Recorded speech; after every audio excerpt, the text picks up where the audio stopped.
कुछ एमसीक्यूज जो सीबीएसई ने आप लोगों के लिए दिए हैं, एंड एक बार बोर्ड एग्जाम में बैठने से पहले इन एमसीक्यूज को जरूर देख लें। पहला एमसीक्यू है आप लोगों की स्क्रीन पर क्या लिखा हुआ है, identify the product which represent the solid state in the above reaction. कौन सा रिएक्शन की बात कर रहा है कि भैया एक टेस्ट ट्यूब है जिसके अंदर क्या है, जिसके अंदर सोडियम सल्फेट भरा हुआ है, और दूसरी टेस्ट ट्यूब है जिसके अंदर बेरियम क्लोराइड भरा हुआ है। आप लोगों से पूछ रहा है जब ये एक दूसरे के साथ रिएक्ट करेंगे तो एंड में जो प्रोडक्ट बनेगा उनमें से सॉलिड स्टेट का कौन सा प्रोडक्ट होगा।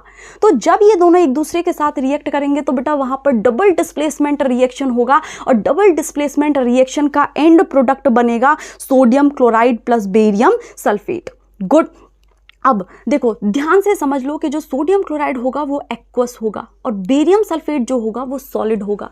तो यहाँ पर आप लोगों को आपका आंसर मिल गया होगा। क्या आंसर फर्स्ट करेक्ट है? नहीं, बेरियम क्लोराइड तो प्रोडक्ट बनेगा ही नहीं। क्या आंसर थर्ड करेक्ट है, सोडियम क्लोराइड? नहीं, क्योंकि वो एक्वस है नेचर में। क्या सोडियम सल्फेट करेक्ट है? नहीं, ये तो प्रोडक्ट है ही नहीं, ये तो रिएक्टेंट है। तो कौन सा ऑप्शन करेक्ट है बेटा? Option B, that means barium sulphate. Good. Question number 2 की तरफ मूव कर लेते हैं। क्वेश्चन नंबर 2 है हम लोगों का, the colour of the solution observed after 30 minutes of placing zinc metal to copper sulphate solution is. यानी कि एक कॉपर सल्फेट का सोल्यूशन है, उसके अंदर आप लोगों ने जिंक मेटल डाल दिया, 30 मिनट तक उसको वहीं रहने दिया। पहले कॉपर सल्फेट सोल्यूशन का रंग कैसा होगा? ब्लू कलर का। लेकिन जैसे ही आप लोगों ने जिंक उसके अंदर डाला तो वहां पर डिस्प्लेसमेंट रिएक्शन चालू हो जाएगा। जिंक जाकर के कॉपर को डिस्प्लेस करना चालू कर देगा और देखते ही देखते वो ब्लू कलर का सोल्यूशन रंगारंग से रंगहीन सोल्यूशन हो जाएगा। तो अब हम लोग अपने ऑप्शंस को देख लेते हैं। क्या ब्लू कलर ऑप्शन करेक्ट है? नहीं, क्योंकि ब्लू तो पहले था। बिल्कुल नहीं, पहला वाला नहीं है। डर्टी ग्रीन होगा? बिल्कुल नहीं। अगला वाला है रेडिश ब्राउन होगा? बिल्कुल नहीं। क्या होगा सॉल्यूशन का कलर? एंड में कलरलेस, क्योंकि वहां पर जिंक ने कॉपर को डिस्प्लेस कर दिया। गुड। अब हम लोग अपने तीसरे क्वेश्चन की तरफ मूव करते हैं और ये सबसे आसान वाला है। ये सबसे आसान वाला है। क्या लिखा हुआ है बेटा? Mild non corrosive basic salt is. देखो mild non corrosive basic salt इन चारों में से वही होने वाला है जिसकी OH माइनस आयन की कॉन्सेंट्रेशन सबसे कम होगी। तो इन चारों में से OH माइनस आयन की कॉन्सेंट्रेशन किसकी सबसे कम होती है? CaOH ट्वाइस की? नो, बिल्कुल नहीं। NaCl की? बिल्कुल नहीं, काट दो। NaOH की? बिल्कुल नहीं। किसकी होती है सबसे कम? वो होती है NaHCO3 की। अब हम लोग बात कर लेते हैं अपने चौथे क्वेश्चन की। लेकिन let me take a deep breath first. आप लोग भी सांस ले लो। एग्जाम के अंदर आप लोग बहुत बढ़िया करके आने वाले हो। I know that, I absolutely know that, and you also know that. Okay, keep some faith in your self, and आप लोग बढ़िया फोड़ करके एग्जाम को आने वाले हो। सो क्वेश्चन नंबर 4 को हम लोग देख लेते हैं। क्या लिखा हुआ है? On adding dilute sulphuric acid to a test tube containing metal X। भैया एक टेस्ट ट्यूब है जिसके अंदर मेटल X है, आप लोगों ने उसके अंदर सल्फ्यूरिक एसिड मिलाया। ठीक है, जैसे ही सल्फ्यूरिक एसिड मिलाया वहां से कलरलेस गैस निकलने शुरू हो गई, और जैसे ही आप लोगों ने उस कलरलेस गैस के पास माचिस लेकर के गए वो पॉपअप साउंड के साथ जल गई। तो अब आपसे पूछ रहा है कि इनमें से कौन सा करेक्टली रिप्रेजेंट कर रहा है मेटल X को, यानी कि मेटल X इनमें से कौन सा है? सोडियम है, सल्फर है, कॉपर है या सिल्वर है?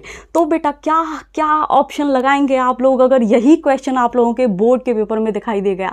जल्दी से मुझे कमेंट्स के अंदर बताइए। यस, मैं कई सारे लोगों का जवाब देख पा रही हूँ, सोडियम बिल्कुल सही जवाब है। सो देखो मेटल X जो है वो सोडियम है, क्योंकि जब वो सल्फ्यूरिक एसिड के साथ रिएक्ट करेगा तो वहां पर हाइड्रोजन आयन जो है वो डिस्प्लेस हो जाएंगे, और एंड में जो प्रोडक्ट बनेगा वो होगा हमारा sodium sulphate plus hydrogen gas. और वही जो हाइड्रोजन गैस वहां से निकल रही होगी टेस्ट ट्यूब के अंदर से, उसके पास जब हम लोग माचिस को लेकर के जाएंगे तो माचिस बर्न हो जाएगी। सो मेटल कौन सा है बेटा? सोडियम। आप लोगों ने बिल्कुल सही जवाब दिया है, एंड आप लोग करके तो आने वाले हो पेपर को। आगे हम लोग बात कर लेते हैं 5th क्वेश्चन की। एंड 5th क्वेश्चन मैंने आप लोगों को कई दफ़े पढ़ाया हुआ है, आप लोग इसका आंसर खुद देंगे मुझे। क्वेश्चन में पढ़ देती हूँ, आंसर मुझे कॉमेंट्स के अंदर दिखाई देना चाहिए।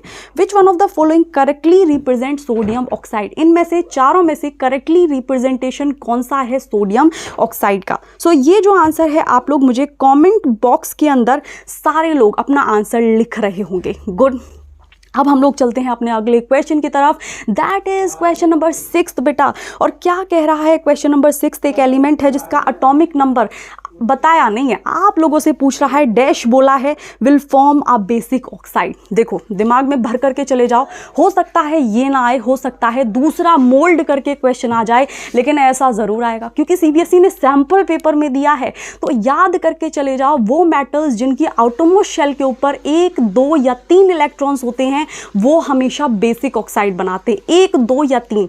और वो नॉन मेटल्स जिनके आउटरमोस्ट शेल के ऊपर 4, 5, 6, 7, 8 इलेक्ट्रॉन्स होते हैं वो हमेशा एसिडिक ऑक्साइड बनाते हैं। तो अब देख लेते हैं कौन सा है जिसके आउटरमोस्ट शेल के ऊपर 1 इलेक्ट्रॉन है। तो देखो इसके ऊपर तो 5 हैं, ये नहीं है करेक्ट आंसर। इसके आउटरमोस्ट पर 7 हैं, ये भी नहीं है करेक्ट आंसर। इसकी आउटरमोस्ट शेल पर 4 हैं, ये भी नहीं है। एंड ऑप्शन नंबर 4 की आउटरमोस्ट शेल पर 1 इलेक्ट्रॉन है, यही है answer. So option number D is the correct answer. Good, समझ में आ रहा है, समझ में आ पा रहा है आप लोगों को? अगर इससे दूसरे तरीके का क्वेश्चन भी वो आप लोगों को दें, घुमाने की कोशिश करें आंसर को, आप लोग सही आंसर चुन करके आएंगे। आगे बात कर लेते हैं क्वेश्चन नंबर 7 की बेटा। क्या लिखा हुआ है? एक एलिमेंट है M जिसका 50% of the electrons filled in the third shell as in the second shell. The atomic number of M is, बहुत आसान है, एटॉमिक नंबर 14 होगा। बिल्कुल आंख बंद करके आप लोग आंसर लगा करके आएंगे 14। गुड, आगे बात करते हैं हम लोग क्वेश्चन नंबर 8 की। और बायोलॉजी का सेक्शन यहाँ से शुरू हो जाता है, अपन लोगों का सेक्शन शुरू हो रहा है बेटा। सो क्वेश्चन नंबर 8 आप लोगों की स्क्रीन पर ये रहा। क्या बोल रहा है question? Generally food is broken and absorbed with in the body of the organism. ठीक है, होता क्या है कि हम लोग खाने को खाते हैं, फिर वो जो खाना है अंदर ब्रेक डाउन होता है उसका, और बाद में वो एब्जॉर्ब होता है। इनमें से कौन सा ऐसा ऑर्गेनिज्म है जिसका जो खाना है वो बॉडी के बाहर ही ब्रेक डाउन कर दिया जाता है? तो इस दुनिया में फंजाई हैं वो ऑर्गेनिज्म, मशरूम हैं वो ऑर्गेनिज्म जिनका खाना बॉडी के बाहर ही ब्रेक डाउन हो जाता है कॉम्प्लेक्स फूड मटेरियल से सिंपल फूड मटेरियल में। गुड, तो यहाँ पर क्वेश्चन ऑप्शन पहला कौन सा है? अमीबा है। Amoeba is not the correct option. Good, काट दोगे अमीबा को। तीसरा देखो पैरामीशियम है, बिल्कुल नहीं। लाइस है, बिल्कुल नहीं। लेकिन मशरूम क्या है? मशरूम है एक फंजाई, तो फंजाई क्या होगा? करेक्ट आंसर होगा। गुड, सो 9th वाला क्या होगा? मशरूम यानी कि फंजाई। फंजाई ही होते हैं जो कि कॉम्प्लेक्स फूड मटेरियल को बॉडी के बाहर ही सिंपल फूड मटेरियल में कन्वर्ट कर लेते हैं एंड देन अपनी बॉडी के अंदर लेकर के जाते हैं, एब्जॉर्ब करते हैं। गुड, ये कौन से तरीके का न्यूट्रिशन है ये आप लोग मुझे किसके अंदर बताएंगे? कमेंट सेक्शन के अंदर बताएंगे। मैं लिख देती हूँ आप लोगों के लिए ये बात, कमेंट सेक्शन के अंदर बताएंगे। Now will move to the question number 9। Question number 9 की तरफ मूव कर लेते हैं एंड ये है हमारा कौन से वाले चैप्टर से क्वेश्चन? कंट्रोल एंड कोऑर्डिनेशन से। जवाब आ जाने चाहिए, आप सभी लोगों के जवाब आने चाहिए। क्वेश्चन क्या है बेटा? Receptors are usually located in sense organ. Sense organs के अंदर क्या प्रेजेंट होते हैं? ताले प्रेजेंट होते हैं, राइट? ताले चाबी वाला कंसेप्ट याद आ रहा होगा। आगे क्या लिखा हुआ है? Gustatory receptors are present in. Gustatory जो रिसेप्टर्स हैं, नाम के ताले हैं, वो कहाँ प्रेजेंट होते हैं? चलो हम लोग ऑप्शंस की तरफ ध्यान देते हैं। टंग के अंदर प्रेजेंट होते हैं क्या? नोज के अंदर प्रेजेंट होते हैं क्या? आई के अंदर प्रेजेंट होते हैं या ईयर के अंदर प्रेजेंट होते हैं? ईयर के अंदर तो फोन वाले होते हैं, फोनो रिसेप्टर, तो ईयर तो नहीं है, काट दो। आंख जो होती हैं उनके अंदर तो फोटो होते हैं, फोटो वाले, राइट? तो ये भी नहीं है। नोज के अंदर तो ऑल्फैक्टरी रिसेप्टर्स होते हैं, राइट? तो ये भी नहीं है। तो कौन सा बचा? ऑप्शन है आप लोगों का ए करेक्ट, यानी कि टंग। गुड, क्वेश्चन नंबर 10 देख लो। क्वेश्चन नंबर 10 देख लो, क्या लिखा हुआ है? एक फार्मर है जो कि अपनी बनाना के प्लांट उगाना चाहता है, वो भी कैसे? वो भी जेनेटिकली सिमिलर प्लांट। अब देखो जहाँ भी जेनेटिकली सिमिलर प्लांट्स आ जाएं तो वो तो एक ही तरीके से उगाए जा सकते हैं, एसेक्सुअल मोड के वेजिटेटिव प्रोपोगेशन के तरीके से। तो यहाँ पर तो क्वेश्चन पढ़ने की भी ज़रूरत नहीं है। देखना, रीजनरेशन, बर्डिंग, सेक्सुअल रिप्रोडक्शन तो बिल्कुल नहीं हो सकता है।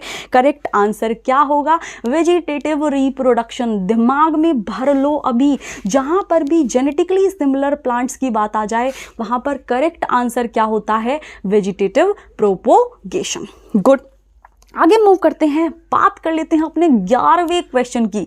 ये सीबीएसई का फेवरेट क्वेश्चन है क्योंकि ये मेरा फेवरेट है, राइट। सो क्वेश्चन क्या लिखा हुआ है कि जो हाइट है प्लांट की वो किससे रेगुलेट की जाती है। तो हाइट जो होती है प्लांट की वो कौन रेगुलेट करता है, सारे के सारे प्रोटीन्स को कौन बनाता है बॉडी के अंदर, प्रोटीन्स को कौन बनाता है, जीन बनाते हैं। तो देखना यहाँ पर मुझे जो आंसर लग रहा है, मैं अपना आंसर आप लोगों को बता दे रही हूँ, आप लोग मुझे आंसर कमेंट के अंदर बताएंगे कि क्या मेरा आंसर करेक्ट है या नहीं है। सो मुझे करेक्ट लग रहा है यहाँ पर सी, क्योंकि ग्रोथ हार्मोन जो होते हैं they are under the influence of enzymes coded by a gene. Good, heredity के अंदर हम लोगों ने पढ़ लिया था। Now we will talk about the question number 12। Yes, now we will talk about the question number 12 जो कि क्या कह रहा है, पढ़ लेते हैं, थम जाओ, थोड़ा सा तो रुको। सो नाउ क्वेश्चन नंबर 12 है हमारा, एक स्पोर्ट्समैन है।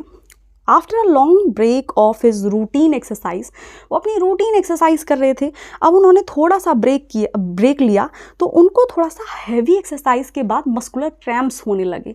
क्यों? क्योंकि जब कोई भी व्यक्ति हैवी एक्सरसाइज करता है तो उसकी बॉडी के अंदर जो सेल्स होते हैं वो एरोबिक रेस्पिरेशन ना करके क्या शुरू कर देते हैं, एनाएरोबिक रेस्पिरेशन पर स्विच हो जाते हैं। और एनाएरोबिक रेस्पिरेशन के अंदर क्या हो जाता है, एनर्जी तो केवल 2 ATP की मिलती है, लेकिन वहाँ पर एक बला जम जाती है सेल्स के अंदर, दैट इज़ लैक्टिक एसिड। और वो जो बला होती है वो बॉडी के अंदर थकावट करती है, टायर्डनेस करती है। गुड, तो अब देखना क्या है, लैक ऑफ ऑक्सीजन होगा, है ना। जो बॉडी के अंदर सेल्स हैं वो एरोबिक से एनारोबिक स्विच क्यों किए, क्योंकि जब हम बहुत ज़्यादा हैवी एक्सरसाइज करते हैं तो हम लोग ब्रीदिंग उतने फ्रीक्वेंटली नहीं कर पाते हैं, तो बॉडी के अंदर जो ऑक्सीजन है उसकी कमी हो जाती है। तो देखना लैक ऑफ ऑक्सीजन 2 में है, सी और डी में, तो हम लोग थोड़ा कंफ्यूज हो रहे हैं। अब देख लेते हैं, यहाँ पर कार्बन डाइऑक्साइड बना दिखाई दे रहा है, कार्बन डाइऑक्साइड तो नहीं बनता है ना एनारोबिक रेस्पिरेशन के अंदर, क्या बनता है, लैक्टिक एसिड बनता है। यानी कि हम लोगों को अपना करेक्ट आंसर मिल चुका है, और करेक्ट आंसर क्या है, ऑप्शन नंबर सी, क्योंकि लैक्टिक एसिड बनता है एनाएरोबिक रेस्पिरेशन के अंदर जो हमारे मसल सेल्स के अंदर चलता है। करेक्ट आंसर ऐसे ढूंढना है, आप लोग एलिमिनेशन मेथड लगाते जाना कि भाई 2 के बीच में कंफ्यूज हो रहे हो तो वहाँ पे एलिमिनेट कर देना कि भाई ये वाला तो नहीं है, ये वाला नहीं है, अब 2 के बीच में तो आसानी से चुन लोगे। नाउ क्वेश्चन नंबर 13 क्या लिखा हुआ है, आप लोग एक बार जोर से मुझे पढ़ करके दिखाइए। क्वेश्चन नंबर 13 क्या लिखा हुआ है, चलो मैं ही पढ़ देती हूँ। क्या लिखा हुआ है, an object is placed in front of convex mirror. एक ऑब्जेक्ट है जो कि कॉन्वेक्स मिरर के बिल्कुल सामने रखा हुआ है। बड़ा ही आसान क्वेश्चन है, उसकी इमेज कहाँ फॉर्म होगी, हमेशा मिरर के पीछे। तो देख लो आंसर कहाँ है, कौन सा वाला, हाफ द डिस्टेंस, ना ये वाला नहीं है। At twice the distance of the object, बिल्कुल नहीं। बिहाइंड द मिरर फॉर्म होगी। At a distance equal to the object distance in front of the mirror, ये भी नहीं है। कौन सा वाला ऑप्शन है, बिहाइंड द मिरर, ये मिल गया हमें option number D. So option number D है इसका करेक्ट, 13 का है, D is the correct option. आगे बात करते हैं हम लोग क्वेश्चन नंबर 14 के। क्वेश्चन नंबर 14 क्या लिखा हुआ है, जब लाइट एंटर करती है एटमॉस्फेयर में तो वो जो फाइन पार्टिकल्स होते हैं उनसे स्ट्राइक भी करती है, नेचुरल सी बात है।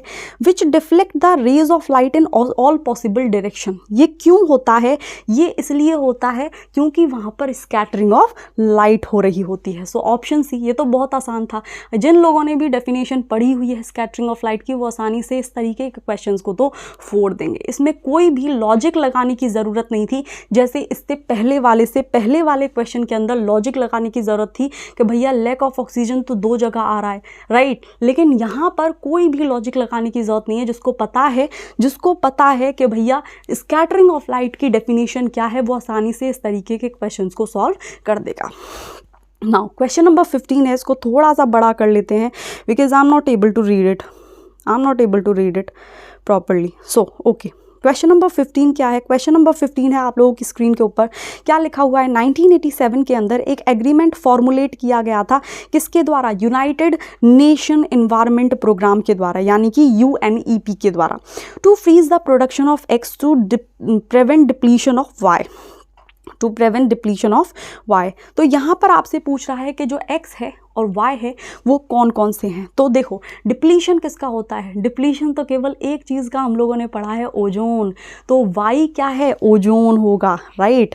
और किसकी वजह से ओजोन का डिप्लीशन होता है, याद करो डिप्लीशन हो रहा था ओजोन का CFC की वजह से। तो करेक्ट आंसर तो आप लोगों को मिल गया होगा, yes, option number C is the correct answer. Now will talk about the last question. मैंने सोचा था पहले कि I will give you only top 15 questions, but एक और क्वेश्चन है जो हम लोगों को सॉल्व करना चाहिए, क्योंकि अगर ये ही क्वेश्चन बोर्ड एग्जाम के अंदर दिखाई देगा, आपके पेपर के अंदर दिखाई देगा, देन काश रह जाएगा। So let's talk about this question as well. Question number 16 है, which of the following features is related to biodegradable substances. इनमें से कौन सा बायोडिग्रेडेबल सब्सटेंस से रिलेट करता है। रिमेन इनर्ट, नहीं। Persist in environment for long time, नहीं, ये तो नॉन बायोडिग्रेडेबल की बात कर रहा है। बायोडिग्रेडेबल, केले के छिलके को 2 दिन के लिए खेत में छोड़ करके आ जाओ, उसका पूरा राख बन के चालू हो जाता है, मिट्टी बन जाता है। क्यों, क्योंकि उसके ऊपर बैक्टीरिया लग गया, उसके ऊपर फंजाई लग गया, जिसने उसको क्या कर दिया, डिकम्पोज कर दिया। सो ये तो नहीं है। अगला ऑप्शन में हार्म द इकोसिस्टम, बिल्कुल नहीं, ये इकोसिस्टम को हार्म नहीं करते हैं। केले का छिलका, सब्जी के छिलके कहाँ इकोसिस्टम को हार्म करते हैं। सो यहाँ पर ऑप्शन एक ही बचा है, एलिमिनेशन मेथड लगाने के बाद कौन सा, 1 वाला। अगर हमको आंसर नहीं भी पता था तो हम लोग एलिमिनेशन मेथड से MCQs के अंदर ईजिली क्वेश्चन के आंसर्स फाइंड आउट कर सकते हैं। सो ये हैं आप लोगों के टॉप 15 क्वेश्चन जो बोर्ड एग्जाम के अंदर CBSE बोल रहा है कि आने वाले हैं। इनको एक और बार वापस से देख लो। मैं आंसर्स और क्वेश्चंस दोनों को इस वीडियो के डिस्क्रिप्शन में उनके PDF डाल दे रही हूँ। ध्यान से देख लो, ध्यान से पढ़ लो और पेपर को बढ़िया दे करके आओ। Best of luck.